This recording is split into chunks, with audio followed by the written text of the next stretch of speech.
சூரிய பகவான் ஒளிமுகம் காண அங்கு கற்பக தருவின் நெற்றியில் மலரும் சூரிய பகவான் ஒளிமுகம் காண அங்கு கற்பக தருவின் நெற்றியில் மலரும் இருளை விலக்கி உலகை எழுப்பும் ஞாயிறு அங்கே குடியிருப்பான் அவன் ஆனை முகத்தனின் அடியவர் மனத்தில் ஒளியாய் வந்து கொலுவிருப்பான்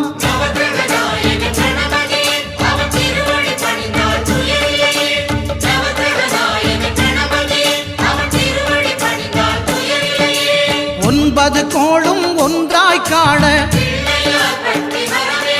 அங்கு கற்பகம் என்னும் கடவுளின் மெய்யில்